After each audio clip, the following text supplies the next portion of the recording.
Warning. The content on this channel is not intended or suitable for minors below 13 years of age.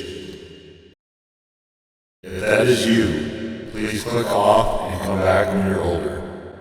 By continuing beyond this point, you affirm that you are 13 years of age or older.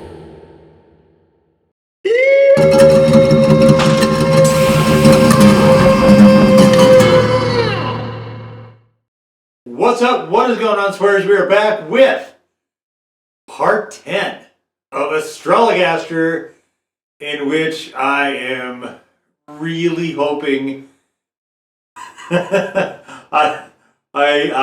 want to get to an ending. Sometimes I go on long road trips, and you start to get the mile stare, right? Where you just focused and zoned in on getting to the end of your journey, just being finally fucking done with the thing.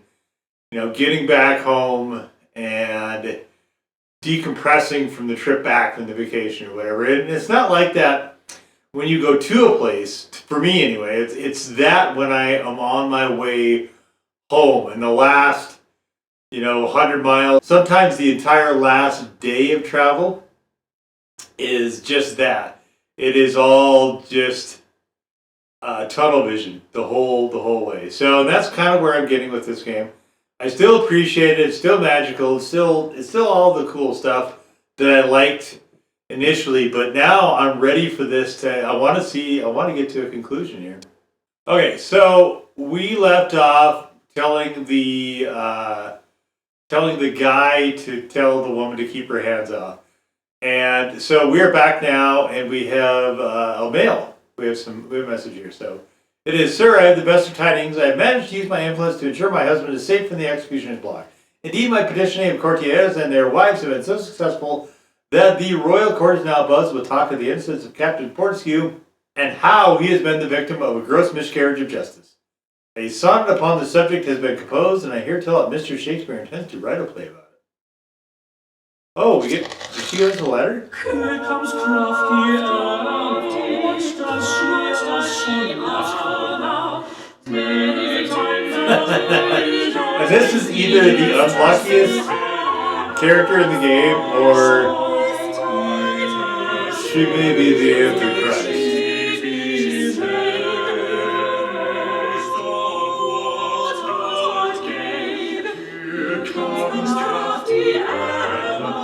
Does she ask for now? God give you good day, madam. Good day to you, sir, and well met. Before we begin, may I offer you my deepest condolences for the death of your husband, Mr. Moore. Oh yes, Lancelot. Your prediction that he would die on the battlefield in Ireland was most precise. He joined the military campaign in Ireland even after the warning I gave you. Apparently. If I was not clear on the dangers... Fret not, Foreman. You were very clear, which is why I did send him. The little shrub humper was testing my patience. If I'd had to endure another word of his wretched sonnets, I would have beaten him to death myself. Having the Irish do it merely saved me the bother. Well, I am sorry to hear of your husband's passing. Madam, are you quite well?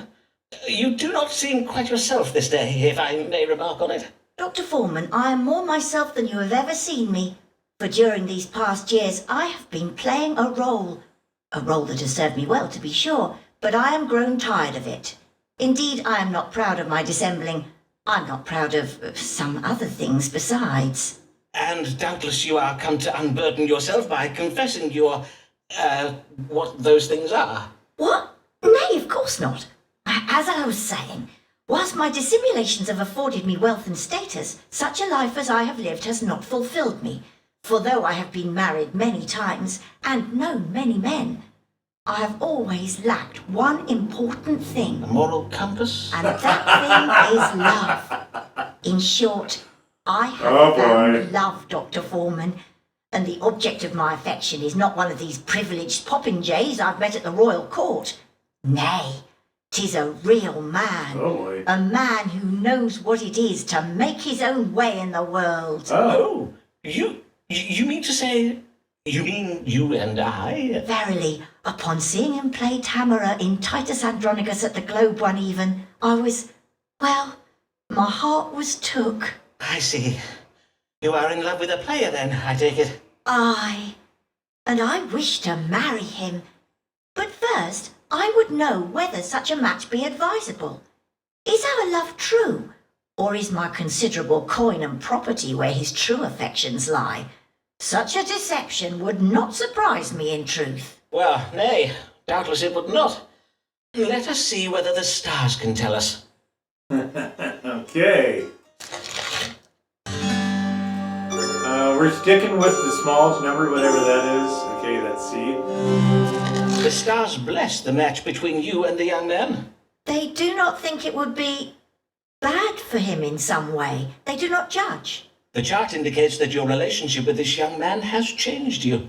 It would be a faithful, lasting marriage. Verily, I must own I dared not expect such a happy ending to my story. I thank ye heartily, Dr. Foreman. You're welcome.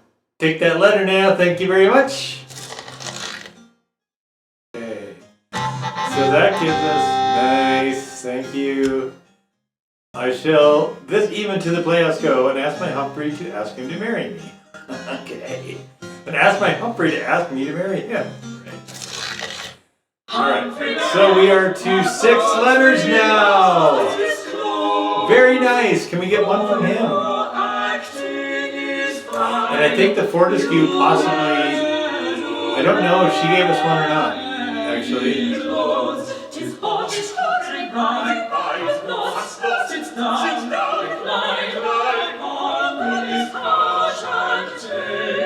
So the chorus is in love with this guy. Good day, Mr. Bell. I see here in my notes the last time you came to us for counsel regarding Mistress Burbage and her tender advances. Yes. Aye, and your advice to be dominating her work very well. This made Mr. Burbage start seeing me in a whole new light, innit? He was well impressed when I told her to go make me some pottage before rehearsal. If you are so eager to comport yourself like a man, Humphrey, methinks 'tis time you did so upon the stage. I see. So, as well as resolving the matter with Mistress Burbage, you have also been promoted to playing male roles now. On my word, that is very well to hear. 'Tis about another lady I'm come this day. 'Tis a member of the audience who comes to all my performances and brings me flowers and sweetmeats. A mature lady. A widow, innit? Another one. On my word, you are most ill-fortuned, Mr. Bell. Verily, are no young players safe these days from being preyed upon by lecherous old ladies? 'Tis not all ladies, Dr. Foreman. Not this one, anyways. Emma ain't like any of the other ladies I've met. In truth, Dr. Foreman, we wish to be wed. I love her, innit? Ah, then what is your trouble? Well, I've heard tell of some vexing things. There are them that say she has a heart of stone and only marries to get her hands on a man's money. Though I have none, and she be rich. But she has been widowed many times, and there's even a rumour saying she's had a hand in her husband's deaths. Oh, verily? How shocking. Aye, I must own to being a trifle shook by it, and maybe a bit excited as well, but mainly shook, innit? Doubtless you are, but 'tis most frightening if there be any truth to these rumours. We must consult the stars and see whether it be wise for you to marry. Let's do that. Should Humphrey Bell wed this wealthy widow, and what will become of him if he does? I don't know. Two. Okay. So we're going to do the 2 connected. Mr. Bell, it has been my privilege to guide you over the years in matters of work and in life. Wisely, I hope, but certainly with the greatest sense of care for your well-being. Indeed, I have come to think of you as a father might think of a son. 'Tis a responsibility I have not taken lightly, and in loco parentis, as it were, I feel an obligation to... Sir, begging your pardon, sir, but I'm going to stop you right there, because I need to know, innit? Should I marry Emma or not? Yes, I believe you may safely marry this lady, Mr. Bell. The stars suggest the rumours you did hear about her are needlessly cruel. So this all lies then? Well, not quite all lies, nay. The stars do also indicate that the lady was formerly most fixated upon the acquisition of money, though it would seem she no longer harbours such pecuniary passions, such as is consistent with her desire to marry a penniless player such as yourself. Sir, it is decided. I shall marry my dear, sweet Emma. I'd be honoured if you came to see us wed, Dr. Foreman, if you be not too busy in that. The honour shall be all mine, young Humphrey. Well, okay.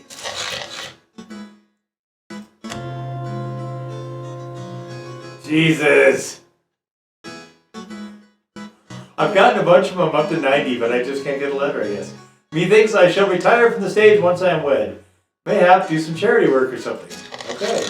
Sounds good. Many oft retire is to the cockfighting bits. Oh, this With verse. her hanging, though she readily admits, fuel after drinking, turneth wine until she's off her. So there are a number of stories. Jeez. Yes, nice. Very, very well played, well played. So there are a number of stories that I've seen them as many times as I'm supposed to, but they're Tomorrow, Mr. I don't Payne. have their stories It's down been quite because some they're time dead. since I last saw you. So I'm not going to get all Did you achievements this ever round. hear from the Archbishop? I recall your husband was intending to write to him, expressing your concerns about the Continentals.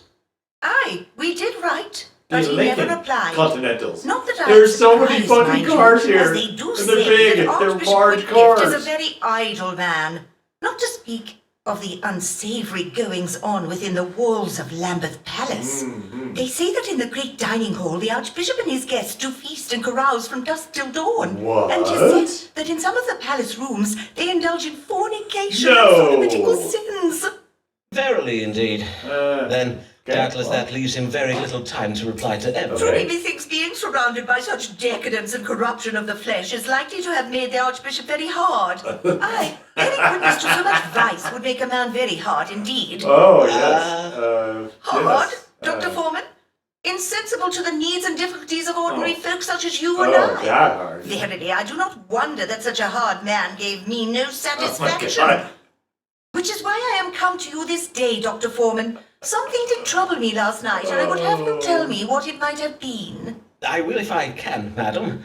Prithee, describe it to me. Well, at first was the noise of a boat that did awaken me. I got up out of bed and went to the window to see what was. As you know, on 4th Street we are right by the banks of the Thames. In the moonlight, I could just make out a ferry crossing the river, loaded up with large barrels. No. And you thought it suspicious? Aye, indeed, for the hour was very late and the boat's lamp was not lit. I did not wake Mr. Payne to ask his opinion, for, in truth, he has told me he wishes to hear no more about the things I see from our window. So, I am come to you, for I can have no rest until I know who those men were and what they were doing.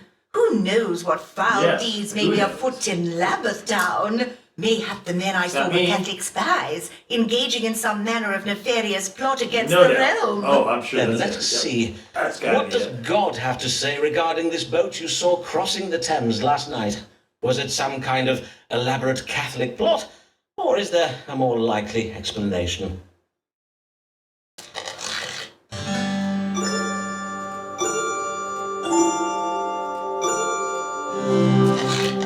Be not afeard, Mistress Payne, for there is a perfectly innocent explanation for what you saw.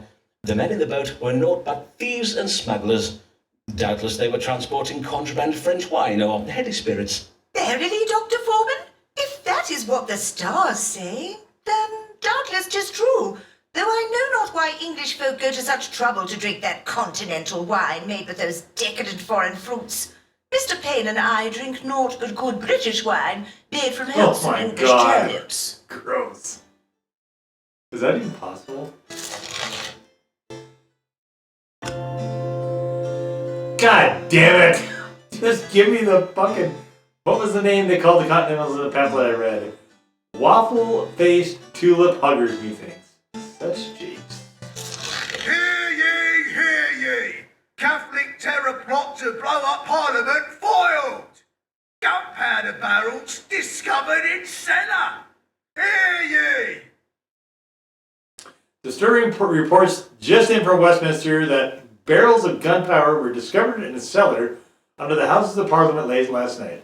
Sources indicate that this gunpowder plot was a Catholic conspiracy led by Robert Catesby and assisted by a Continental by the name of Guido Fawkes. 'Tis well to jest at Mary Payne, 'tis well to sneer and mock, she's back again. until her views become the norm, and will be quite a shock. But for now let's laugh at her and how her knees lost.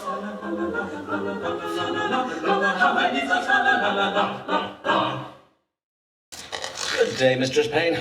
You seem in good cheer. That I am, Dr. Foreman. This day I am taking my niece on a lovely outing to see the cockfighting in Vauxhall. Ah, there is a cockpit in Vauxhall now, is there? Aye, and a very fine one. And I did think we need a nice day out to turn our minds away from that terrible affair of the Catholics plotting to blow up the Houses of Parliament. And my niece does so love the cocks.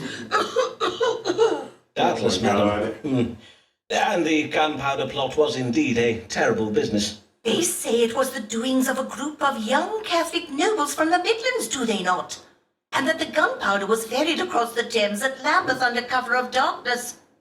Doubtless, 'twas the very same boat I did tell you about, Dr. Foreman. It was most ill of you to tell me what I saw was merely smugglers transporting foreign wine. Aye, mayhap I was in error there. But this day I am less concerned with the state of the nation and more concerned for your health, madam. For I do remark that your eyes are most red and irritated in appearance. And you seem troubled with a hacking cough. For how long have you had these troubles? Only these past few days, and as well as my eyes and my cough, I do also find it a trifle vexing to breathe. Then let us now consult the stars. Let us do What ails Mistress Mary Payne?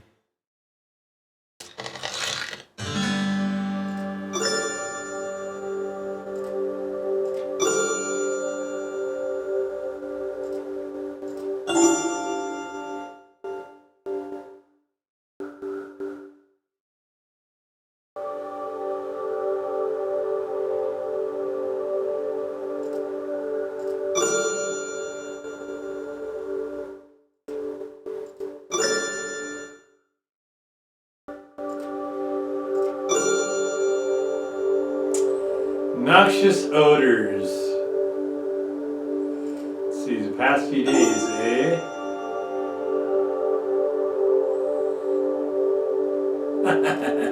Let's go with this. Madam, you are troubled with the green sickness. According to my medical reference, it is a rather unusual malady, occasioned by the accumulation of venereal frustrations that have not been evacuated from the body. Ah, yes, this would cause the breathing problems you now seem to be experiencing, and as well as the alarming pallor you appear to be developing on your face. Now, it says here that treatment may be obtained by partaking of carnal pleasures from either... Mercy! What is in you, Dr. Foreman? Never did I hear such filthy insinuations. My word, I do apologize, madam. Indeed, it does appear that the green sickness is suffered only by young maidens, and you are not... Indeed, perchance I read my chart upside down.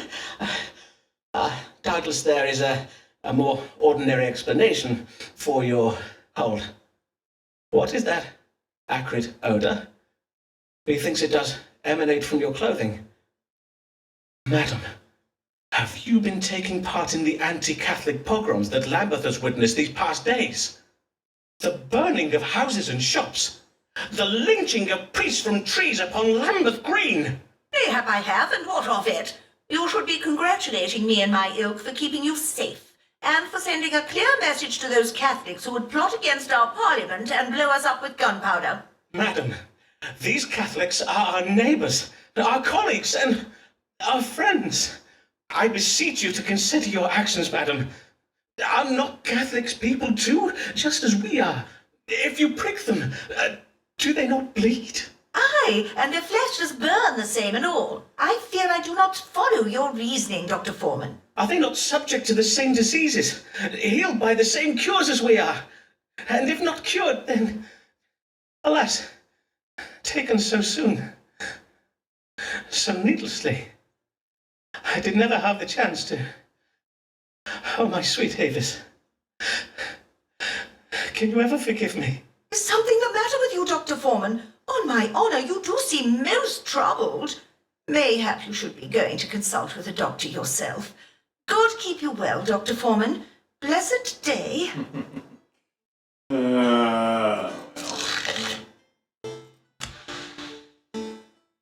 May have to make a list of which shops and taverns are Catholic owned. Methinks our actions could be a trifle more organized.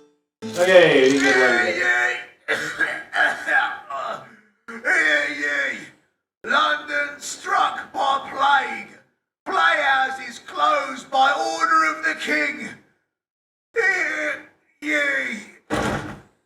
Be advised that if you're experiencing any of the following plague symptoms: fever, abdominal pain, lumps on your groin, oozing foul pus, send word to local authorities and a team of carpenters will be dispatched to your place of residence to board up your house so that you may not roam about infecting others. Please ensure dead loved ones are ready to be deposited in the plague cart when it passes each evening. Corpses deposited on the street outside of collection hours will incur a fine of 1 shilling. This guy already gave us a letter. We don't need him for anything. Maybe he'll give us a letter, the actual letter recommendo. That'd be kind of cool. Upon us he hath wrought his vengeance, justice,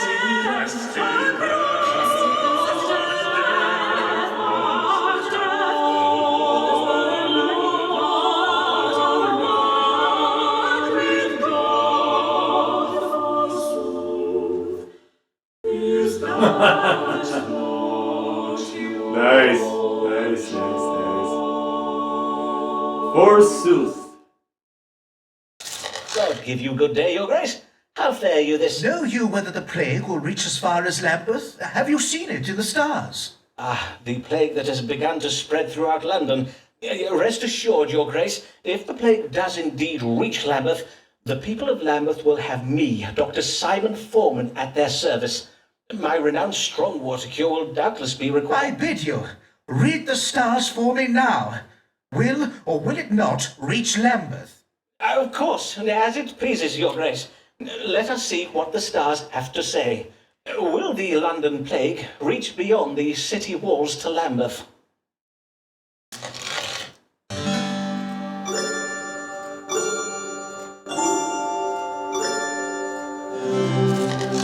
Yes.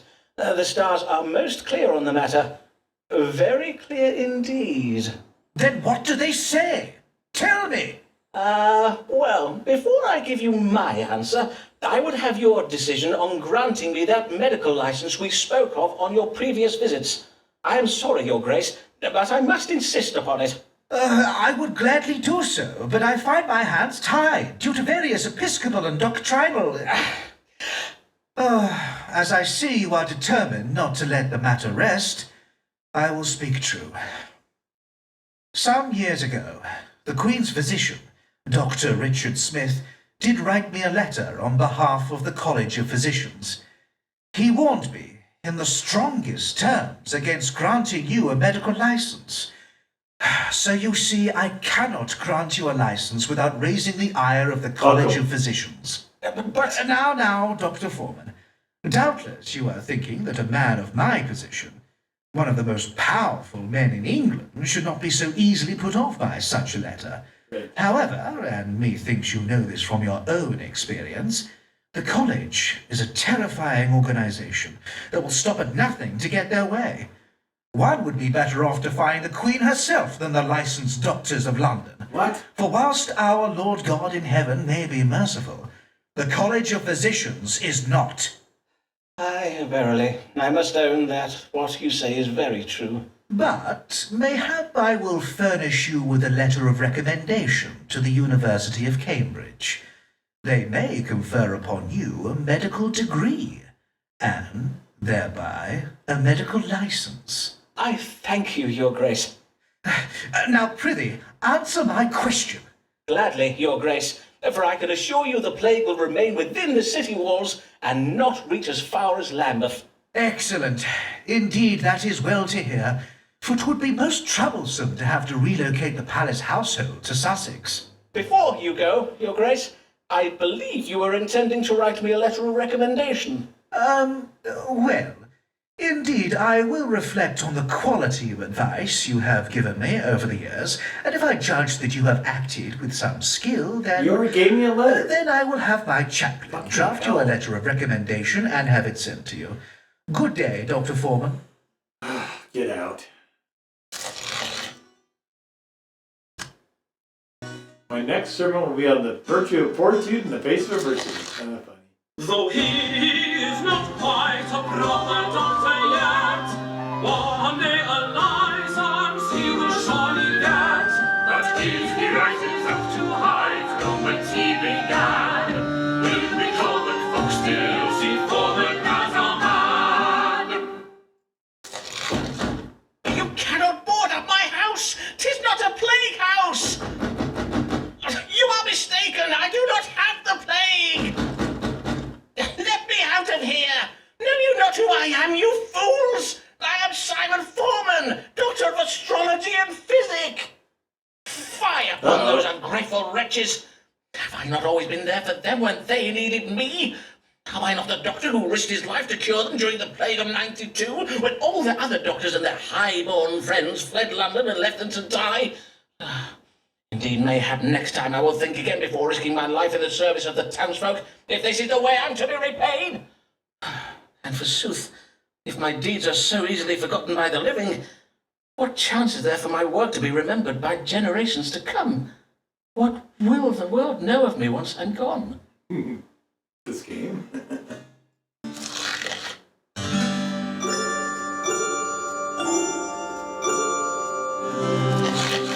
I see. Many years will pass before my work is to be given the recognition it deserves. Men living centuries from now, mayhap even ladies, will study my treatises and casebooks with great care and write histories about my work.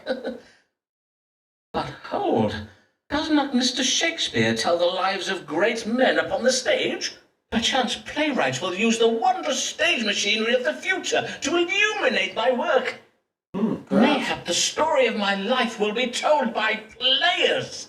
For though I may yet lack a medical license, the historical importance of my work is, well, 'tis undeniable. But if I am to go forth into the world to make any further contributions to the advancement of medical science, I must find a way to pry these wretched boards off my front door. William! William! Fetch me a crowbar!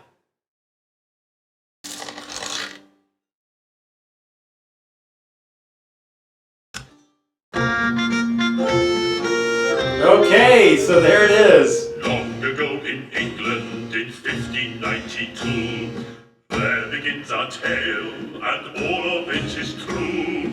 Through all of London, bubonic plague did spread, covering folk in weeping sores and leaving thousands dead. From towns and cities, doctors they did flee, leaving their patients to die in misery. But one brave doctor stayed when all the cowards fled. Outstanding work right here. Outstanding. Year 2. Outstanding work. Nope, more outstanding work.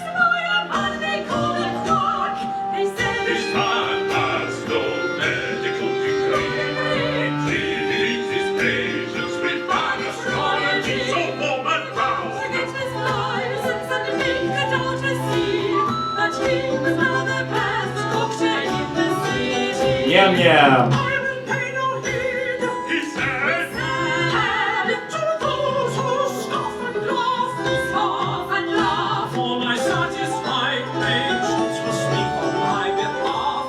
Simon Foreman, Beautiful the plate is through some a details, little vague. but we know he knows astrology and knows his from water, so wanted he the Utah from the licensed doctor. Though he is not quite a proper doctor yet, one day a license he will surely get. But if he rises up too high from whence he began, will be common folks still see forward as a man. Simon Foreman, Beautiful the plate is through some details, a little vague. but we know he knows astrology and knows his from water, so wanted he the Utah from the licensed doctor.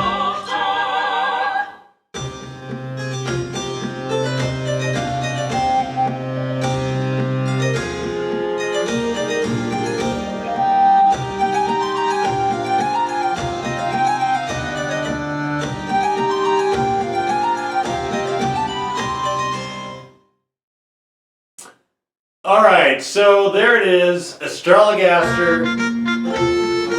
And so we're at the end of this now, and it doesn't look like we can continue the game. Just looking here at the main screen right here. And it doesn't look like we can do that, so I don't know that I'm going to go through and play this. There's a number of achievements I have not gotten. I think there's a few stories of some of the people who've gotten killed before they give me letters. I did wind up getting 6 letters. I did not get all 8. It might be, I don't know. I might go back through and try to get all 8, but I don't know if I really want to start from 0 again. So this has been a really, it's been a fun game. This has been a really neat game. It's a little bit longer in some parts than I kind of wished it was, but kind of keying. I mean, there's a lot more psychology than there is actual diagnosis, I think, for this doctor. And the music is brilliant. The voice acting is brilliant. I mean, there's layers to this game. I could easily go through and play it again. I might just do that. I had a blast doing this. This was a lot of fun. Hopefully, you guys dug watching it too. And this is a really cool game to play through. The story is just excellent. Very, very, very well done. So, alright, so we're going to leave it there. This is the end of Astrologaster, and we'll be back in the next episode with a new game. And we'll see you then, swears, and of course, until that time, as out. Peace out.